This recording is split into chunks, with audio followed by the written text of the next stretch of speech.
Assalamualaikum warahmatullahi wabarakatuh. Kembali lagi bersama Bapak dalam bedah soal PKN kelas 9 simulasi UMBN 2021 paket ketiga. Salam Pancasila. Bagaimana kabarnya hari ini anak-anak? Bapak doakan kalian dalam keadaan sehat selalu ya, dan tetap semangat. Baiklah anak-anakku yang Bapak cintai, pada kesempatan kali ini Bapak akan membedah soal PKN kelas 9 simulasi UMBN 2021 paket yang ketiga, di mana simulasi UMBN 2021 paket ketiga ini telah diuji cobakan dalam kegiatan tryout.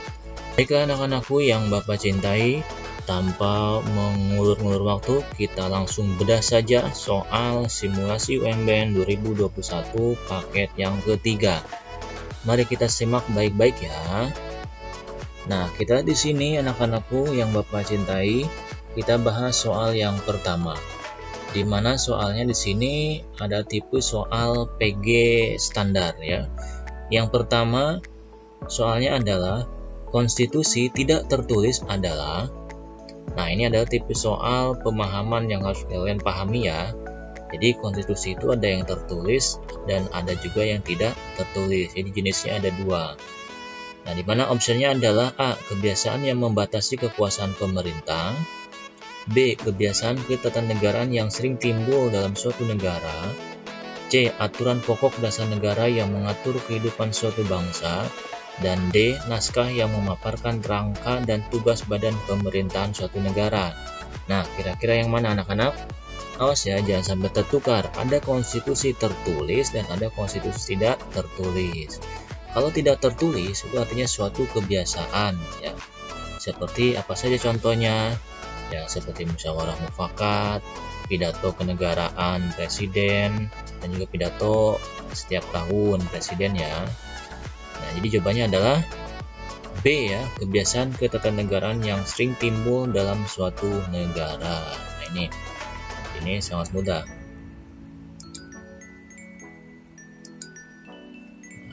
Baik, soal berikutnya. Perhatikan pernyataan-pernyataan berikut. Nah, berarti di sini kalian harus perhatikan pernyataannya, harus menganalisis secara jeli. Yang pertama, telah disepakati oleh para pendiri negara pada tanggal 18 Agustus 1945.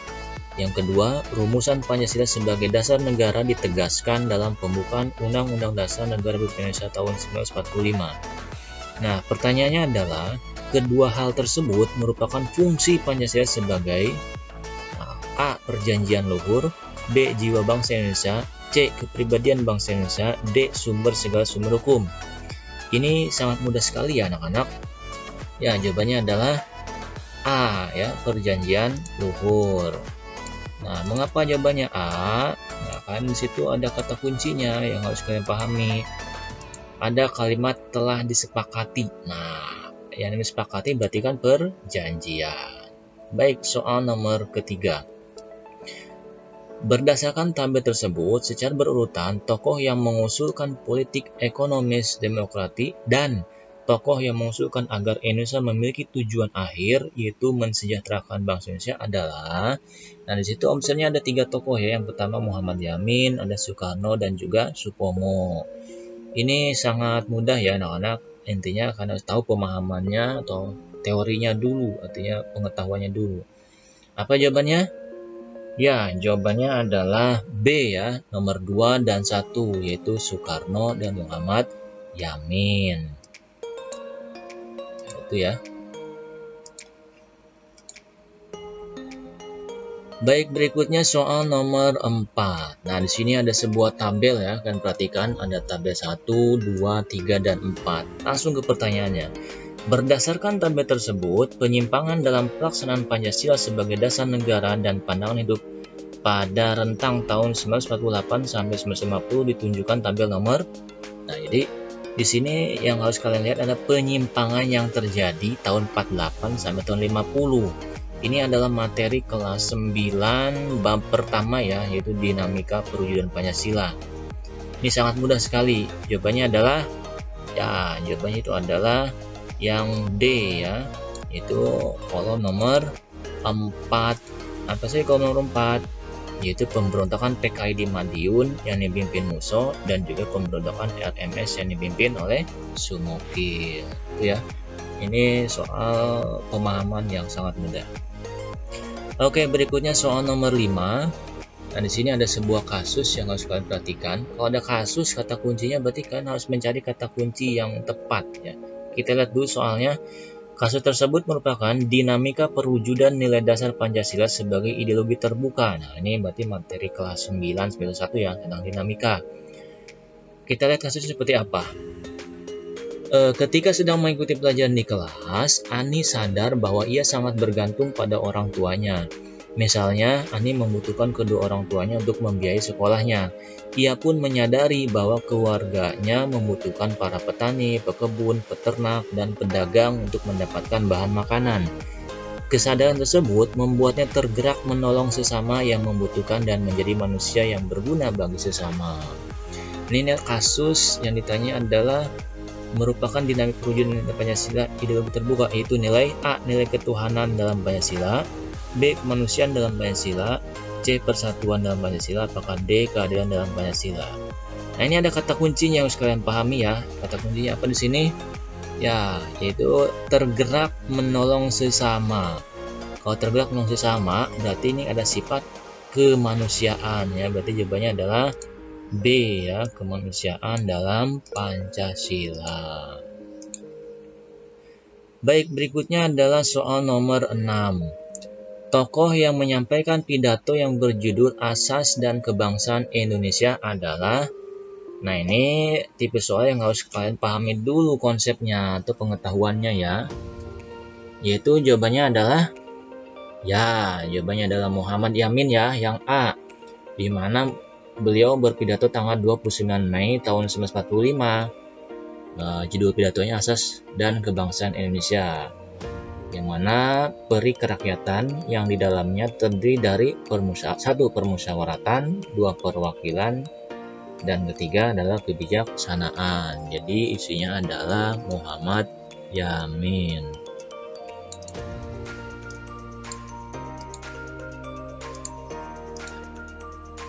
Baiklah anak-anakku yang Bapak cintai, soal berikutnya yaitu nomor 7. Anggota DPR diangkat langsung oleh Presiden, tidak melalui hasil pemilihan. Hal tersebut pernah terjadi di Indonesia itu pada masa A. 1945 sampai 1950, B. 1950 sampai 1959, C. 1959 sampai 1966, D. 1966 sampai 1998. Nah, ini kalau kalian pahami konsepnya, ini ada pada materi kelas 9 semester 1 ya, tentang penyimpangan-penyimpangan, di mana jawabannya adalah jawabannya itu adalah C, tahun 1959 sampai 1966, di mana pada saat itu ada berbagai macam penyimpangan ya, di mana anggota dewan ya, anggota DPR GR atau DPR gotong royong tidak dipilih oleh rakyat, tetapi sebagian besar dipilih dan diangkat langsung oleh Presiden pada tanggal 24 Juni tahun 1960 dengan dikeluarkannya penetapan Presiden nomor 4 tahun 1960 tentang Dewan Perwakilan Rakyat Gotong Royong. Berdasarkan pasal 3 Perpres tersebut, anggota-anggota Dewan Perwakilan Rakyat Gotong Royong termasuk ketua dan wakil ketua diangkat dan diberhentikan oleh Presiden. Itu ya. Jadi itu adalah salah satu penyimpangan yang terjadi tahun 1959 sampai 1966. Jawabannya adalah C. Baik, soal berikutnya adalah soal nomor 8. Kita simak ya. Soekarno dan Muhammad Hatta menghadapi berbagai tantangan perjuangan yang luar biasa dan seringkali terjadi perbedaan pendapat di antara mereka. Namun mereka tetap bersemangat dalam memperjuangkan kemerdekaan.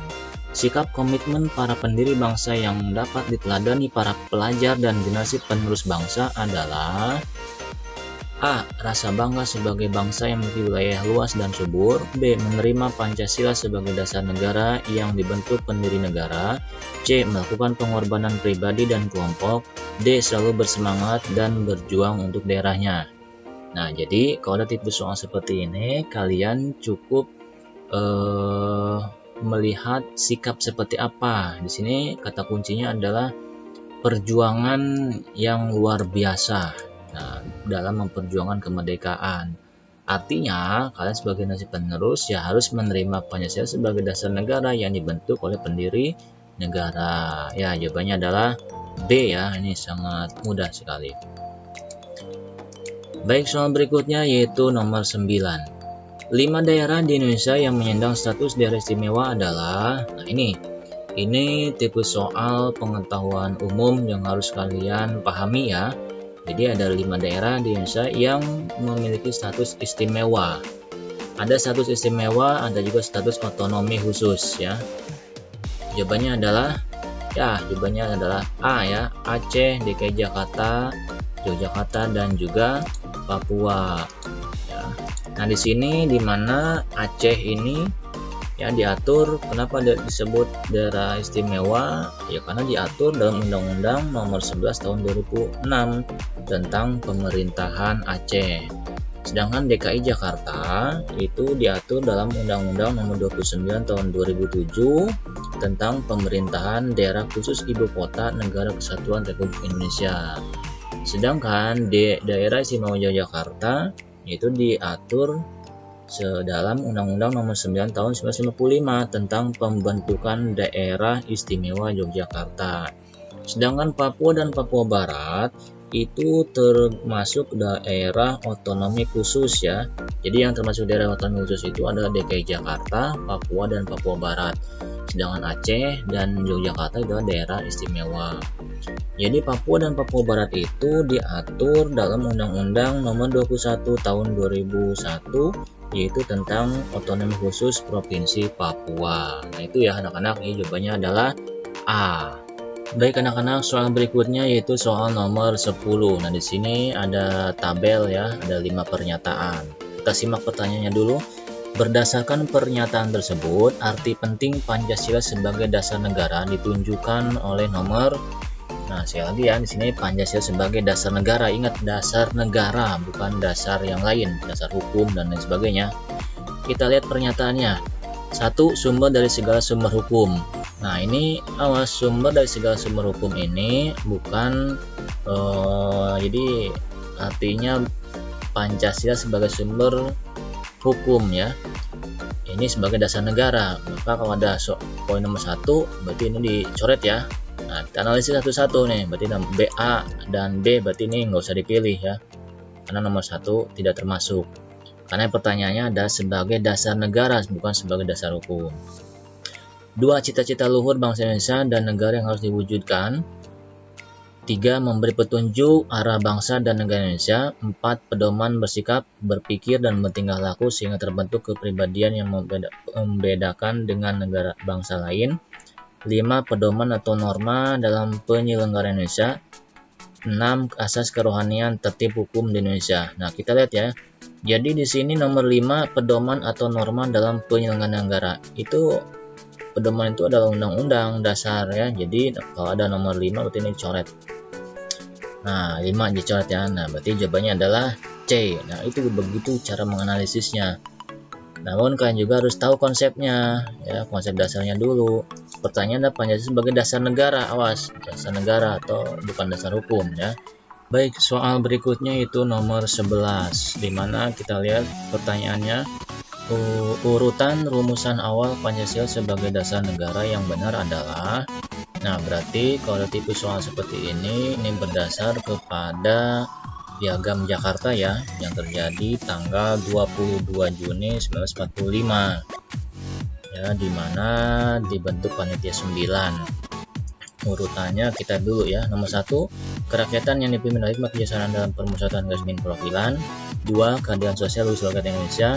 3, ketuhanan yang Maha Esa. 4, kebangsaan persatuan Indonesia. 5, rasa kemanusiaan yang adil dan beradab. Nah, kalau berdasarkan pertanyaannya adalah rumusan awal ya, artinya rumusan awal ya, yang di awal pertama berarti mengadopsi kepada Piagam Jakarta tanggal 22 Juni tahun 1945. Berarti rumusannya awalnya adalah, jawabannya itu harusnya C. Namun di sini Bapak lihat urutannya agak kurang tepat ya. Ini harusnya itu urutannya 3, 5, 4 ya, 1 baru kedua. Nah ini jawabannya C ya, tapi dengan urutan yang kedua tadi. Jadi ini ada kesalahan dalam penulisannya. Jadi urutan yang betul adalah 3, 5, 4, 1, 2. Dimana yang 3 adalah ketuhanan yang Maha Esa, 5 rasa kemanusiaan yang adil dan beradab, 4 kebangsaan persatuan Indonesia, 1 kerakyatan yang dipimpin oleh hikmah kebijaksanaan dalam pemusyawaratan garis miring perwakilan, dan 2 keadilan sosial bagi seluruh rakyat Indonesia. Nah itu ya, jawabannya adalah 3, 5, 4, 1, 2 berdasarkan pada Piagam Jakarta tanggal 22 Juni tahun 1945. Baiklah anak-anakku yang Bapak cintai, soal berikutnya nomor 12. Nah, perhatikan pernyataan berikut ya. Di sini ada 4 pernyataan. Yang pertama, nilai-nilai dan moral Pancasila sudah menjadi milik bangsa Indonesia sejak zaman kemerdekaan. 2. Proses sejarah kelangsungan hidup dan perjuangan bangsa Indonesia. 3. Nilai-nilai dan moral Pancasila sudah menjadi milik bangsa Indonesia sejak dahulu. 4. Nilai-nilai dan moral Pancasila mengandung nilai masa depan. Kita lihat pertanyaannya. Faktor-faktor yang mempengaruhi Pancasila dipilih sebagai dasar negara dan ideologi negara di Indonesia ditunjukkan nomor. Nah, berarti ini ya, faktor yang mempengaruhi Pancasila sebagai dasar negara dan ideologi negara. Dasar negara itu kan pondasi, sedangkan ideologi negara berarti sebuah pandangan. Kita lihat nomor 1 ya. Nilai-nilai dan moral Pancasila sudah menjadi milik bangsa Indonesia sejak zaman merdeka. Nah, ini kurang tepat karena nilai itu sudah timbul sejak zaman dulu ya. Artinya bukan hanya sejak kemerdekaan, dari zaman dulu ya. Berarti nomor 1 ada opsi nomor 1 ini coret. Nomor 1 berarti yang A nih coret, 1 coret ya. Proses sejarah kelangsungan hidup di zaman bangsa Indonesia. Nah, ini bisa jadi ya, proses sejarah kelangsungan hidup dan perjuangan bangsa Indonesia. Bisa jadi nilai-nilai moral dan nilai-nilai dan moral Pancasila sudah menjadi milik bangsa Indonesia sejak dahulu. Nah, ini baru tepat kalimatnya. Ya, nilai-nilai dan moral Pancasila mengandung nilai masa depan. Nah, ini yang lebih tepat juga. Jadi artinya 3 dan 4 ya. Ya, jawabannya adalah 3 dan 4. Soal berikutnya nomor 13. Di sini kita lihat dulu, perhatikan kasus berikut. Nah, ini kasusnya. Berdasarkan kasus tersebut terlihat fungsi Pancasila dalam bidang. Nah, berarti kita baca dulu kasusnya ya. Menjelang pemilu, banyak isu politik yang berkaitan dengan agama dan kesukuan untuk menjatuhkan salah satu calon. Hal tersebut membuat perpecahan di berbagai daerah. Bahkan, primordialisme berlebihan semakin terlihat dan meresahkan. Di sisi lain, Kampung A baru saja dinobatkan menjadi kawasan percontohan kerukunan antar umat beragama untuk menangkal hasutan dan isu-isu memecah belah. Mereka mencanangkan untuk menggelar doa bersama bagi proses pemilu agar berjalan tertib dan damai sesuai tujuannya. Harapannya, tiap daerah mencontoh Kampung A sehingga Bhinneka Tunggal Ika tetap lestari dan dihayati tiap masyarakat. Alhasil, pemilu dapat berjalan dengan baik. Nah, berarti berdasarkan hal tersebut, terlihat fungsi Pancasila dalam bidang A. Politik dan hukum, B. Sosial dan budaya, C. Ekonomi, D. Pertahanan. Nah, kalau tipe soal seperti ini karena analisis saya dari jawabannya. Kalau ekonomi, nah ini tidak ada unsur ekonomi di sini, berarti coret ya. Pertahanan juga di sini tidak ada berkaitan dengan pertahanan ya, berarti coret. Tinggal opsinya A dan B. Politik dan hukum. Nah, politik kita lihat di sini. Politik memang betul ada kalimat politik. Nah, hukum di sini tidak ada hukumnya, tidak ada unsur hukum di sini. Berarti jawabannya adalah B ya, sosial budaya. Apa kata kuncinya? Nah, kalau sosial ini kata kuncinya kita lihat di sini. Hal tersebut membuat perpecahan di berbagai daerah, bahkan primordialisme berlebihan semakin terlihat dan meresahkan. Ini adalah inti dari yang ditimbulkan dari perpecahan itu, yaitu tadi primordialisme berlebihan dan semakin terlihat. Nah, itu sosialnya. Sedangkan budayanya ini kita lihat di sini, untuk menangkal hasutan, mereka mencanangkan untuk menggelar doa bersama. Nah, ini ada budaya di kita ya, itu doa bersama. Jadi jawabannya adalah B, sosial dan budaya. Baik, berikutnya adalah soal nomor 14. Ya, kita lihat dulu soalnya. Nilai-nilai keteladanan, semangat, dan komitmen para pendiri negara dalam perumusan Pancasila memiliki ciri-ciri yang ditunjukkan oleh nomor. Nah, kalau ada tipe soal seperti ini, seperti biasa kalian harus menganalisisnya satu persatu. Kita lihat pertama ya, nilai keteladannya. Mendukung dan berupaya secara aktif dalam lingkungan daerah masing-masing. Wah, ini agak kurang tepat nih dalam lingkungan daerah masing-masing. Harusnya semua lingkungan ya harus aktif ya dan mendukung. Jadi kalau ada nomor satu, coret nih nomor satu ya, satu tuh berarti A dan B nih coret.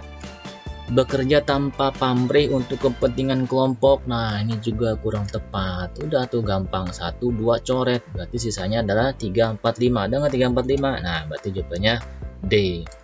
Nah, itu ya, ini sangat mudah sekali. Begitu cara menganalisisnya pada tipe soal seperti ini. Baik, soal berikutnya nomor 15. Undang-Undang Negara Republik Indonesia tahun 1945 membatasi dan membagi kewenangan para penyelenggara negara sehingga tercipta pengendalian dan keseimbangan atau check and balances di antara para penyelenggara pemerintahan sesuai asas trias politika, berarti legislatif, eksekutif, dan yudikatif, dan menciptakan penyelenggaraan pemerintahan yang baik dan bersih, clean governance. Hal tersebut merupakan fungsi Undang-Undang Dasar Negara Republik Indonesia tahun 1945 sebagai A. Penentu hak dan kewajiban negara, aparat dan warga negara. B. Alat kontrol hak dan kewajiban negara dan warga negara. C. Alat kontrol dalam sistem hukum di Indonesia. D. Pengatur kekuasaan suatu negara. Nah, ini sangat mudah ya, kalau kalian jeli ini pasti bisa. Kata kunci di sini ada pada asas trias politika, dan di sini juga kata kuncinya adalah membagi kewenangan para penyelenggara negara. Nah, berarti di sini jawabannya adalah A ya, penentu hak dan kewajiban negara, aparat, dan warga negara. Itu adalah soal nomor 15. Baik, berikutnya adalah soal nomor 16. Perhatikan perundang-undangan berikut. Kita lihat dulu soalnya. Tata urutan peraturan perundang-undangan menurut ketetapan MPRS nomor 20 Romawi _MPRS _1966 yang benar dan urut adalah, nah ini adalah tata urutan perundang-undangan yang pertama ya, dimana saat ini sudah menggunakan tata urutan berdasarkan Undang-Undang nomor 12 tahun 2011.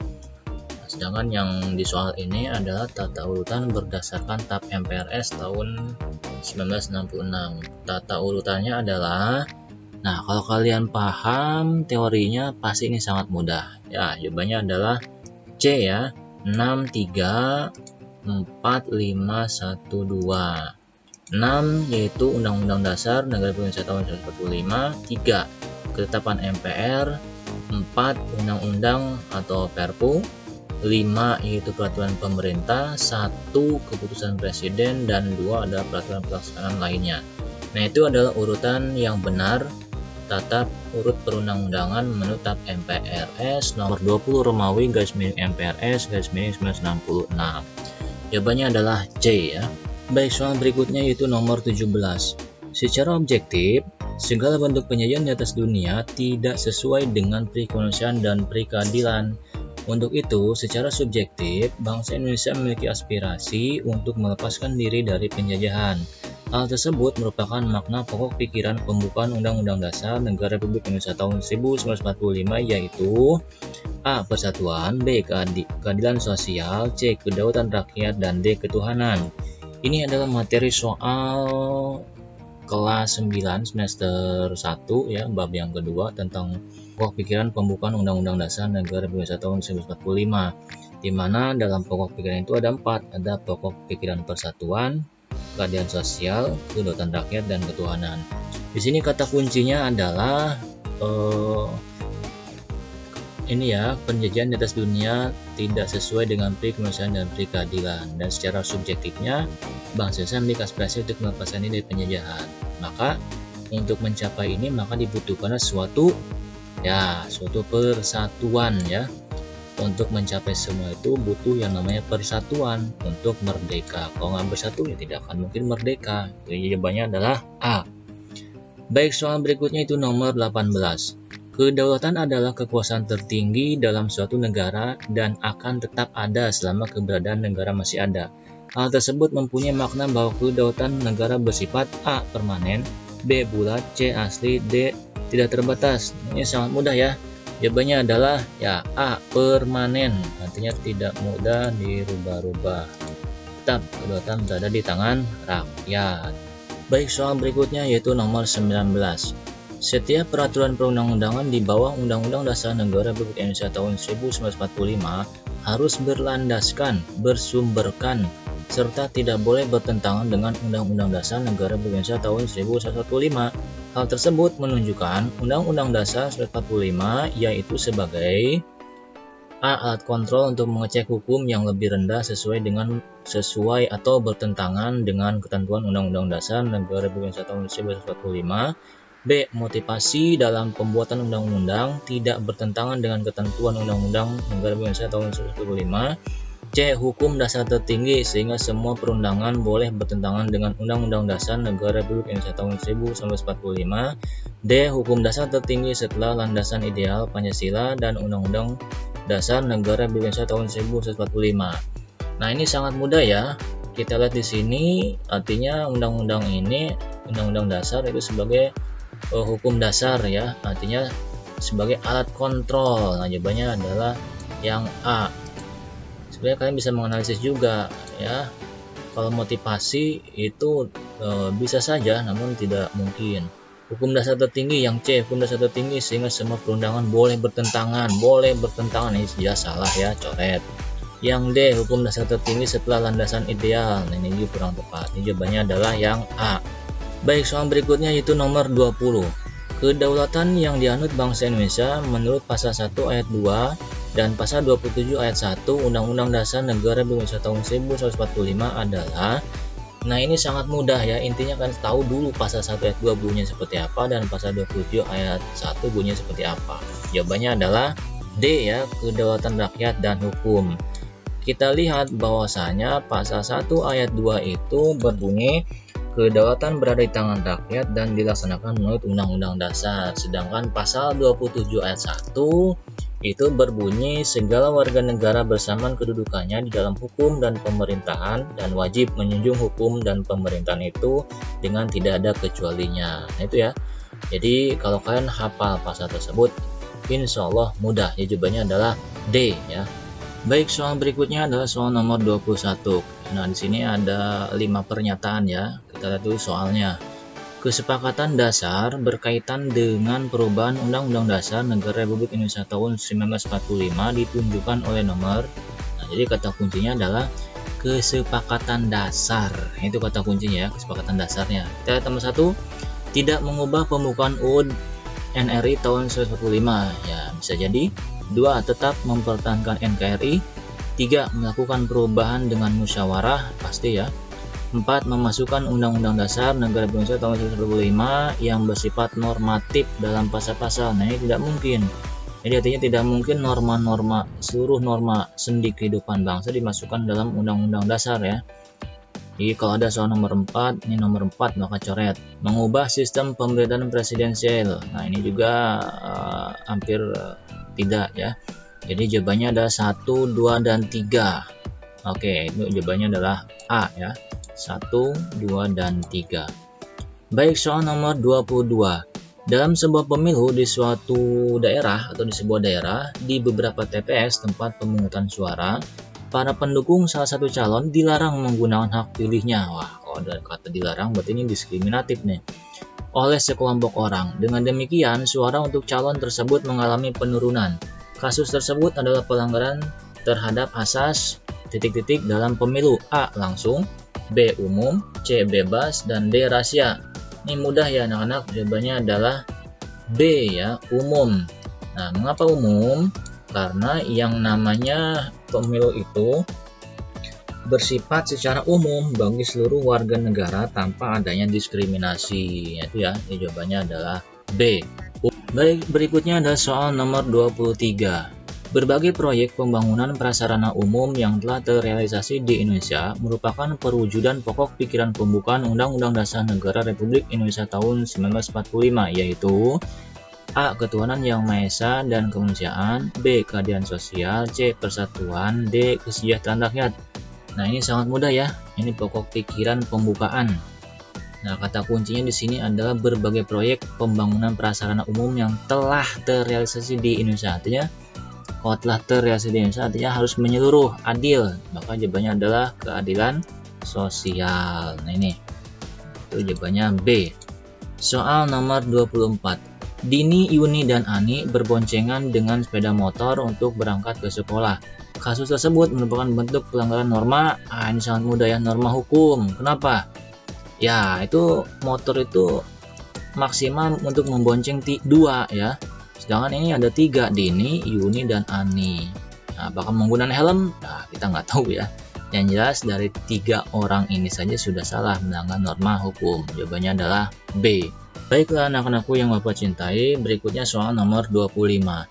Naskah akademik diperlukan sebagai pendamping rancangan perundang-undangan yang berasal dari DPR, Presiden, dan DPD. Namun, tidak semua rancangan perundang-undangan memerlukan naskah akademik. Rancangan perundang-undangan yang tidak membutuhkan naskah akademik adalah, jadi naskah akademik itu adalah draft ya, draft atau ketentuan awal. A. Anggaran pendapatan dan belanja negara. B. Penetapan peraturan pemerintah pengganti undang-undang menjadi undang-undang. C. Pencabutan undang-undang. D. Penetapan perundang-undangan. Ini sangat mudah ya, jawabannya adalah C. Pencabutan undang-undang. Jadi kalau menyebut undang-undang tuh nggak usah pakai draft, artinya langsung cabut saja lah, asal dasar hukumnya kuat ya. Oke, berikutnya soal nomor 26. Ini ada sebuah kasus ya. Soalnya adalah kasus tersebut merupakan contoh perilaku yang sesuai dengan pokok pikiran pembukaan. Oh, berarti pokok pikiran ya.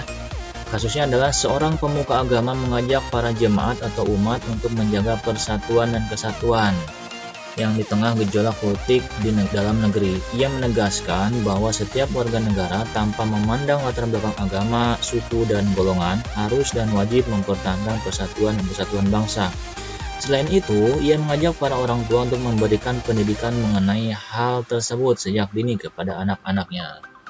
Ini pokok pikiran keberapa? A. Pertama, kedua, ketiga, atau keempat? Sangat mudah ya, kalau ada kalimat persatuan dan kesatuan ini sudah pasti yang pertama. Jadi jawabannya adalah A ya, pertama. Baik, berikutnya ada soal nomor 27. Pencemaran nama baik dan pembagian warisan merupakan contoh peristiwa hukum yang sering terjadi di lingkungan masyarakat Indonesia. Berdasarkan pembagian jenis hukum, peristiwa tersebut termasuk contoh hukum A. Tata usaha negara, B. Pidana, C. Dagang, D. Perdata. Nah, ini kita dulu ya, pencemaran nama baiknya sebetulnya masuk ke dalam kitab undang-undang hukum pidana atau KUHP, sedangkan pembagian warisan baru masuk ke dalam undang-undang perdata ya, kitab hukum perdata. Namun pencemaran nama baik juga itu termasuk kitab undang-undang hukum perdata, yaitu pada pasal 1372 sampai 1380. Sehingga di sini jawabannya adalah D ya, perdata. Jadi pencemaran nama baik dan pembagian warisan juga termasuk dalam hukum perdata. Baik, soal berikutnya adalah nomor 28. Pasangan dari nama tokoh kebangkitan nasional dan peranannya yang tepat ditunjukkan oleh nomor. Nah, jawabannya adalah nomor 2 ya, yaitu Sutomo. Dimana Sutomo ini adalah tokoh pendiri dari Budi Utomo. Sedangkan Suwadi Suryaningrat itu sebagai Ki Hajar Dewantara ya, atau Bapak Pendidikan. RT Tirto Kusumo di situ ada sebagai Bupati Karanganyar. Nah, berikutnya di sini Wahidin Sudirohusodo, beliau adalah penggagas dari Budi Utomo. Jadi jawabannya adalah yang B ya. Baik, soal berikutnya yaitu nomor 29. Dalam sebuah peraturan perundang-undangan yang disusun pemerintah, dilakukan penelitian yang mendalam dan mencerminkan musyawarah dan mufakat atas dampaknya terhadap berbagai lapisan dan golongan masyarakat. Pemerintah ingin agar kebutuhan tiap warga negara terpenuhi dengan peraturan perundang-undangan tersebut. Selain itu, dapat mengakomodasi keragaman agama, golongan, budaya, dan kearifan lokal yang luhur dari tiap daerah dalam kehidupan berbangsa dan bernegara. Nah, pertanyaannya adalah, berdasarkan hal tersebut, asas yang tidak tercermin secara tepat dari materi muatan perundang-undangan tersebut adalah asas A. Konsensus, B. Kebangsaan, C. Kenusantaraan, dan D. Bhinneka Tunggal Ika. Nah, anak-anak, untuk menjawab soal ini tentunya kalian selain harus membaca teks di atas juga harus memahami konsepnya. Di sini kata kuncinya adalah asas yang tercermin secara tepat dari materi muatan perundang-undangan. Jadi, asas yang terdapat dalam muatan perundang-undangan tersebut adalah asas. Nah, jadi jawabannya itu adalah konsensus ya. Jadi, asas yang tidak termuat dalam materi muatan perundang-undangan adalah konsensus. Apa saja asas muatan perundang-undangan tersebut? Nah, di sini berdasarkan Undang-Undang Nomor 12 Tahun 2011, tepatnya pasal 6, bahwasanya ada beberapa asas yang harus kalian ketahui. Yang pertama yaitu asas pengayaan, asas kemanusiaan, asas kebangsaan, asas kekeluargaan, asas kenusantaraan. Yang keenam yaitu asas Bhinneka Tunggal Ika, ketujuh asas keadilan, ke-8 asas kesamaan kedudukan dalam hukum dan pemerintahan, 9 asas ketertiban dan kepastian hukum, 10 asas keseimbangan, keserasian dan keselarasan, dan yang ke-11 yaitu asas lainnya yang sesuai dengan hukum dan peraturan perundang-undangan yang bersangkutan. Jadi jelas ya bahwa konsensus merupakan bukan dari asas materi muatan perundang-undangan. Jadi nomor 29 jawabannya adalah A. Soal berikutnya itu nomor 30. Organisasi Budi Utomo diprakarsai oleh Wahidin Sudirohusodo dan berdiri pada 20 Mei 1908. Dikenal sebagai pelopor kebangkitan nasional karena A. Memelopori munculnya organisasi kebangsaan lainnya, B. Memelopori pendidikan untuk kaum bangsawan Jawa, C. Mendorong semangat perjuangan bersifat kedaerahan, D. Munculnya kesadaran berorganisasi secara politik. Ini sangat mudah sekali ya anak-anak. Jawabannya apa? Ya betul, jawabannya adalah A. Memelopori munculnya organisasi kebangsaan lainnya. Siapa ketuanya dari Budi Utomo? Ketuanya adalah Sutomo ya, itu ketuanya. Di nomor 30 jawabannya adalah A. Baik, soal berikutnya yaitu nomor 31. Nah, di sini ada beberapa undang-undang ya. Ada 5. Nah, pertanyaannya adalah dasar hukum yang mewajibkan warga negara untuk membela dan mempertahankan negara ditunjukkan oleh nomor. Nah, ini tentunya kalian harus tahu dulu dan hafal ya isi dari setiap pasal dan undang-undang tersebut. Kita lihat ya. Undang-Undang Nomor 3 Tahun 2020. Nah, kalau ini sebetulnya bukan ya, karena Undang-Undang Nomor 3 Tahun 2020 itu adalah perubahan atas Undang-Undang Nomor 4 Tahun 2009 tentang pertambangan mineral dan batu bara. Ini adalah undang-undang yang bermasalah kemarin. Ya, seharusnya ini tidak disahkan karena bisa menyebabkan bencana alam ya terjadi dan semena-mena. Dan yang kedua adalah pasal 27 ayat 3 ya, pasal 27 ayat 3 bisa jadi sih ya, pasal 27 ayat 3. Yang ketiga pasal 27 ayat 1. Pasal 27 ayat 1 itu berkaitan dengan menjunjung hukum ya. Nomor 4 pasal 30 ayat 1 itu juga bisa jadi, dan nomor 5 pasal 30 ayat 2 itu juga bisa jadi. Jadi jawabannya adalah D ya, 2, 4 dan 5. Ini jawaban yang tepat, yaitu tentang bela negara dan mempertahankan negara. Kita lihat di sini pasal 27 ayat 3 yaitu berbunyi setiap warga negara berhak dan wajib ikut serta dalam upaya pembelaan negara. Sekarang nomor 4 pasal 30 ayat 1 itu bunyinya adalah tiap-tiap warga negara berhak dan wajib ikut serta dalam usaha pembelaan, pertahanan dan keamanan negara. Sekarang nomor 5 pasal 30 ayat 2 di situ bunyinya adalah usaha pertahanan dan keamanan negara dilaksanakan melalui sistem pertahanan dan keamanan rakyat semesta oleh Tentara Nasional Indonesia dan Kepolisian Negara Republik Indonesia sebagai kekuatan utama dan rakyat sebagai kekuatan pendukung. Nah, jadi sekali lagi nomor 31 jawabannya adalah D ya, 2, 4 dan 5. Baik, soal berikutnya itu nomor 32. Pahlawan dari Yogyakarta yang berjuang melawan penjajah karena Belanda membangun jalan yang melintasi tanah dan makam leluhurnya di Tegalrejo adalah A. Pangeran Surnyowo, B. Sultan Hamengkubuwono IX, C. Pangeran Puger, dan D. Pangeran Diponegoro. Apa jawabannya? Ya, jawabannya adalah Pangeran Diponegoro ya. Ini adalah jawabannya. Kita lihat di sini, kalau yang A itu Pangeran Sumbernyowo itu berasal dari Mataram ya. Nama aslinya adalah Kanjeng Gusti Pangeran Adipati Arya Mangkunegara Pertama. Sedangkan yang B, Sultan Hamengkubuwono IX adalah Gubernur Daerah Istimewa Yogyakarta tahun 1940 sampai 1988. Sekaligus sebagai wapres dari Soeharto tahun 73 sampai 1978. Sedangkan yang C itu Pangeran Puger adalah Raja ketiga Mataram. Nah, jadi nomor 32 jawabannya adalah D ya, Pangeran Diponegoro. Baik, berikutnya nomor 33. Terdapat beberapa organisasi semi-militer daerah yang berusaha melepaskan diri dari NKRI. Organisasi semi-militer tersebut sering membuat konflik agar terlepas dari NKRI.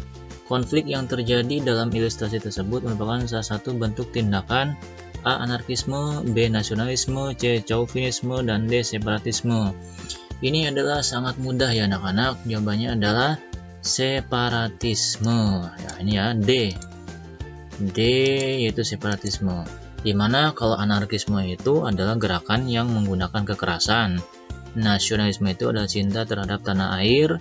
Chauvinisme adalah paham atau fanatik yang berlebihan terhadap tanah air.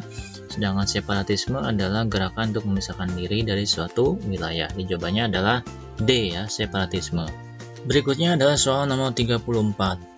Bentuk ketidakadilan gender yang terjadi di tengah-tengah masyarakat antara lain sikap dan tindakan masyarakat yang menempatkan perempuan pada posisi yang lebih rendah daripada laki-laki. Hal itu disebut A. Violence, B. Marginalisasi, C. Subordinasi, dan D. Double burden.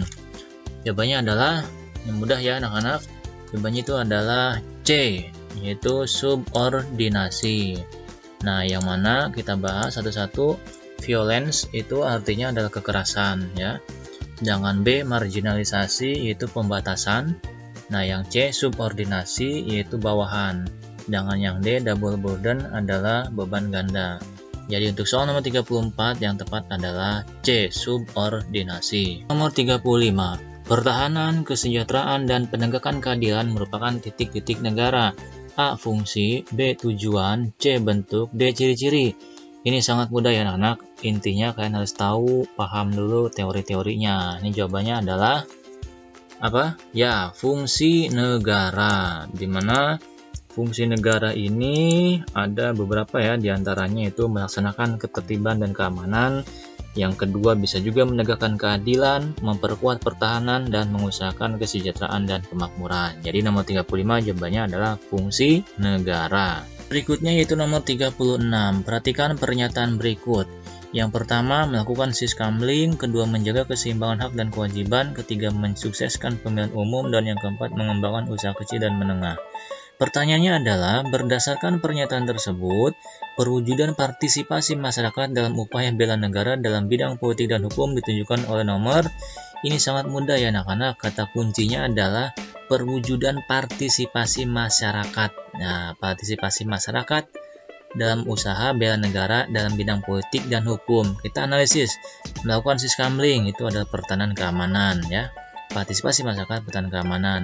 Yang kedua, menjaga keseimbangan hak dan kewajiban. Ini lebih cenderung bisa ke ekonomi ya. Dan yang ketiga, mensukseskan pemilihan umum. Nah, ini Bapak kira lebih tepat nomor 3 ya. Dan yang keempat, mengembangkan usaha kecil dan menengah. Itu lebih cenderung kepada ekonomi. Jadi jawabannya adalah C ya, nomor 3 itu ya. Berikutnya nomor 37. Penyerahan urusan pemerintahan dalam kerangka otonomi daerah ditujukan untuk kesejahteraan masyarakat melalui peningkatan pelayanan publik dan daya saing daerah. Salah satu contoh penerapan otonomi di daerah adalah A. Pengembangan kota sebagai smart city, B. Manajemen pengelolaan perairan NTB, C. Penentuan retribusi parkir dan UMR daerah, D. Menggali sumber daya alam sampai habis. Nah, ini beberapa kata kunci yang harus kalian pegang, yaitu peningkatan pelayanan publik ya, peningkatan pelayanan publik dan daya saing daerah. Kalau pelayanan publik berarti harus bagus. Daya saing ini berkaitan dengan pemasukan. Maka jawabannya adalah C ya, penentuan retribusi parkir dan upah minimum regional. ya daerah. Jadi penentuan distribusi parkir ini merupakan pelayanan publik. UMR ini adalah untuk daya saing penduduknya ya. Jadi jawabannya adalah C. Berikutnya nomor 38 ya. Ranti yang berasal dari suku A akan menyelenggarakan pesta pernikahan. Menurut adat daerahnya, biaya pesta ditanggung oleh kedua belah pihak atau berdasarkan kesepakatan bersama. Pihak laki-laki mengeluarkan biaya untuk membawa seserahan serta memberikan bantuan dana untuk menyelenggarakan pesta kepada pihak perempuan. Dalam ilustrasi tersebut, sistem kekerabatan yang masih dianut oleh masyarakat tersebut adalah A. Matrilineal, B. Patrilineal, C. Parental, dan D. Marental. Ini sangat mudah sekali ya anak-anak, ini pernah Bapak bahas ya dalam video pembelajaran.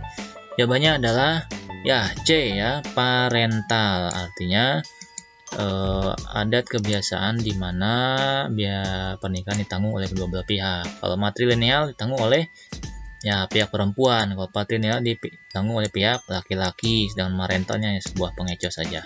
Jadi nomor 38 adalah jawabannya adalah C ya, parental. Baiklah anak-anakku yang Bapak cintai, berikutnya ada nomor 39.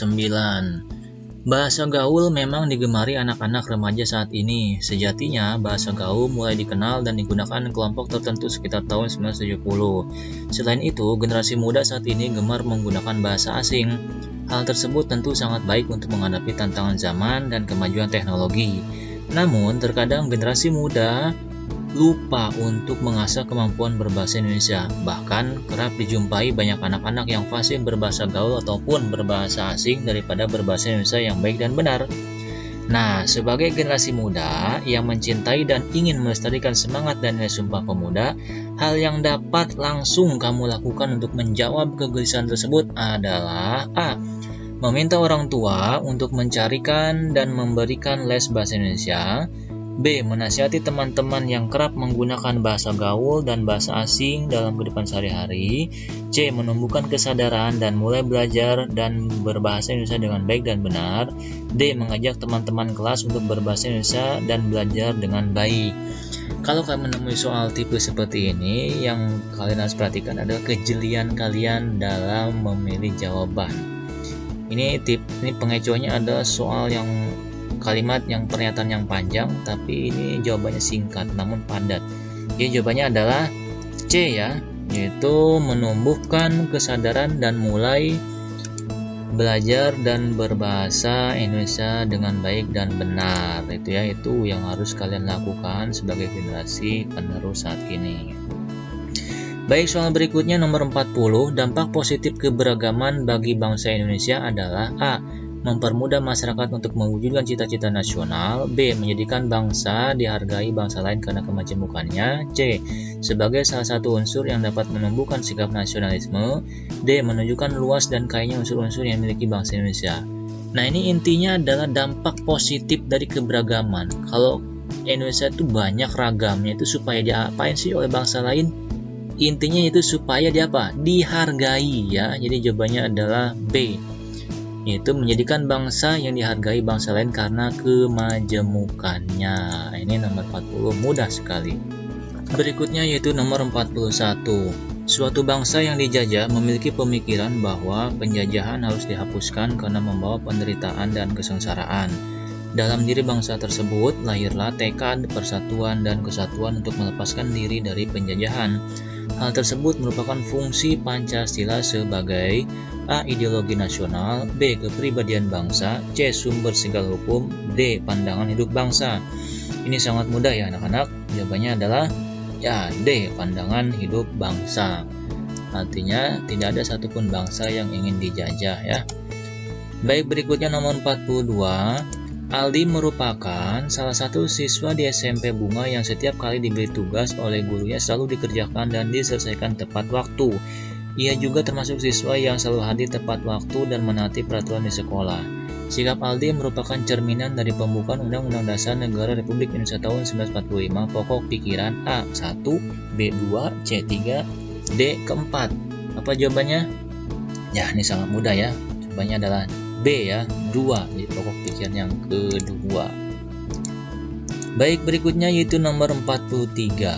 Salah satu contoh atau salah satu dampak negatif keberagaman bangsa Indonesia adalah A. Melatih untuk menghargai perbedaan dan rasa toleransi, B. Membuktikan kepada dunia akan kekayaan Nusantara, C. Munculnya sikap mencintai budaya daerahnya secara berlebih, D. Memperkenalkan kebudayaan daerah sebagai kebudayaan nasional. Sangat mudah sekali. Sudah jelas ya, jawabannya adalah C. Munculnya sikap mencintai budaya daerahnya secara berlebihan.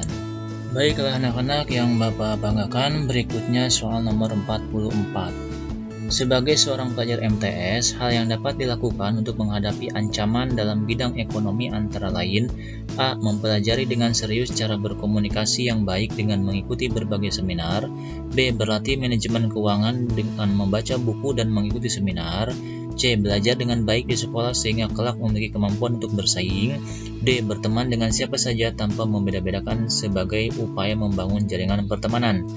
Sini sangat mudah ya anak-anak, jawabannya adalah D ya, yaitu berteman dengan siapa saja tanpa membeda-bedakan upaya membangun jaringan pertemanan. Kan? Dengan demikian, kalian dapat membangun jaringan pertemanan seluas-luasnya. Sekaligus juga dapat menghadapi ancaman di bidang ekonomi. Itu ya, jawabannya adalah D.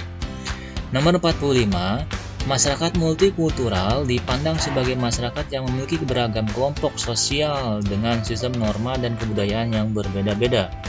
Keragaman budaya yang dimiliki suatu bangsa merupakan sebuah perekat persatuan dan kesatuan dengan cara A. Menanamkan rasa ikut memiliki sebuah budaya sebagai kesatuan dari budaya nasional, B. Mempertahankan identitas budaya asal dalam berkomunikasi dengan orang lain, C. Mengembangkan kebudayaan yang dianggap lebih tinggi dan menjadikannya sebagai identitas bangsa, D. Membangun kebudayaan nasional yang berasal dari beberapa budaya suku bangsa yang ada. Ini kalau kalian jeli, mudah sekali jawabannya ya. Ya, jawabannya apa? Jawabannya adalah yang A ya, yaitu menanamkan rasa ikut memiliki seluruh budaya sebagai kesatuan dari budaya nasional. Itu ya. Nah, berikutnya adalah nomor 46. Contoh perilaku yang sesuai dengan pokok pikiran ketiga pembukaan UUD NRI tahun 1945. Pokok pikiran ketiga adalah negara berkedaulatan rakyat berdasar atas kerakyatan dan permusyawaratan perwakilan. Ini sangat mudah ya. Apakah A. Menghadiri pertemuan setiap warga tiap bulan, ya, atau menghadiri pertemuan warga tiap bulan, B. Menghargai teman dalam diskusi kelompok, C. Membayar pajak tepat terhadap negara tepat waktu, D. Membantu teman yang sedang mengalami musibah. Ya, jadi sekali lagi pokok pikiran undang-undang ketiga ya, pokok pikirannya adalah kedaulatan rakyat berdasarkan atas kerakyatan dalam permusyawaratan perwakilan. Artinya jawabannya adalah B. Menghargai teman dalam diskusi kelompok ya. Berikutnya nomor 47. Mona melaporkan Riko kepada pihak yang berwajib karena belum membayar seluruh biaya pelunasan tanah sesuai kesepakatan bersama di atas kertas bermaterai.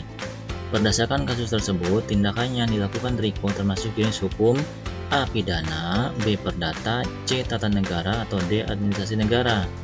Ini sangat mudah ya, kalian kata kuncinya adalah di sini. Ini yaitu kesepakatan bersama di atas kertas bermaterai. Ya, jadi Mona ini melaporkan Riko kepada pihak berwajib karena belum membayar seluruh biayanya yang dari kesepakatan. Berbicara kesepakatan berarti akan berbicara tentang perdata. Jadi jawabannya adalah B ya. Nah, berikutnya nomor 48. Pasal 37 Undang-Undang Dasar Negara Republik Indonesia tahun 1945 menyatakan bahwa untuk mengubah Undang-Undang Dasar Negara Republik Indonesia tahun 1945, setidaknya anggota MPR harus berjumlah. Nah, ini kalau tipe soal seperti ini ya tentu kan harus tahu dulu isi dari pasal 37. Di mana pasal 37 tersebut ada 5 ayat ya. Ya, untuk kalimat ini yang A misalkan setengah dari jumlah anggota MPR yang hadir, B sepertiga dari jumlah anggota MPR yang hadir, C 2/3 dari jumlah anggota MPR yang hadir, D 2/4 dari jumlah anggota MPR yang hadir. Karena yang di sini adalah menyatakan untuk mengubah ya. Ini kata kunci untuk mengubah undang-undang dasar. Ya, itu yang diubah adalah undang-undangnya. Undang-undang dasarnya atau pasal demi pasalnya. Maka jawaban yang betul adalah C ya, 2/3 dari jumlah anggota MPR yang hadir. Nah, itu terdapat dalam pasal 37 ayat 3. Baiklah, berikutnya nomor 49. Perhatikan tabel tokoh-tokoh berikut. Nah, di sini ada 4 tabel ya. Nah, pertanyaannya adalah tokoh-tokoh yang mengusulkan rancangan dasar negara ditunjukkan pada tabel nomor, ya Allah, ini sangat mudah ya. Jawabannya adalah 1 ya, tabel nomor 1 nih. Ini sangat mudah sekali, dimana tokohnya yang pertama itu Muhammad Yamin, yang mana beliau berpidato tanggal 29 Mei tahun 1945. Nah, beliau mengusulkan ya, ada 5 pemikirannya. Yang pertama peri kebangsaan, kedua peri kemanusiaan, ketiga peri ketuhanan, keempat peri kerakyatan, dan yang kelima kesejahteraan sosial. Sedangkan di sini Mr. Supomo ya, beliau berpidato tanggal 31 Mei 1945, di mana isi gagasannya adalah yang pertama persatuan, yang kedua kekeluargaan, yang ketiga keseimbangan lahir dan batin, yang keempat keadilan rakyat, dan yang kelima musyawarah. Dan yang terakhir yaitu Soekarno ya, yang berpidato tanggal 1 Juni 1945, di mana isi gagasannya adalah yang pertama nasionalisme dan kebangsaan Indonesia, yang kedua internasionalisme dan peri kemanusiaan, yang ketiga yaitu mufakat atau demokrasi, yang keempat kesejahteraan sosial, dan yang kelima ketuhanan yang Maha Esa. Nah, itu adalah tokoh-tokoh ya yang mengusulkan rancangan dasar negara. Baik, soal yang terakhir yaitu nomor 50. Perhatikan rumusan dasar negara berikut. Yang pertama kesejahteraan sosial, 2 ketuhanan yang berkebudayaan, 3 kebangsaan Indonesia, 4 mufakat atau demokrasi, 5 peri kemanusiaan. Pertanyaannya adalah urutan konsep rumusan dasar negara menurut Soekarno yang benar adalah, ya Allah, ini sangat mudah ya anak-anak. Jadi kalian tinggal mengurutkan saja. Nah, kalian harus tahu dulu konsep atau ya konsep gagasan dari Soekarno tersebut. Jadi urutan yang pertama yaitu adalah nomor 3 ya, kebangsaan Indonesia, berikutnya nomor 5 peri kemanusiaan, berikutnya 4 mufakat atau demokrasi, berikutnya 1 kesejahteraan sosial, dan yang terakhir adalah ketuanya yang berkebudayaan. Jadi jawabannya adalah B ya. Ini adalah jawaban soal nomor 50. Ke anak-anakku yang Bapak cintai dan Bapak banggakan, demikianlah bedah soal PKN kelas 9 simulasi UMBN tahun 2021 paket yang ketiga.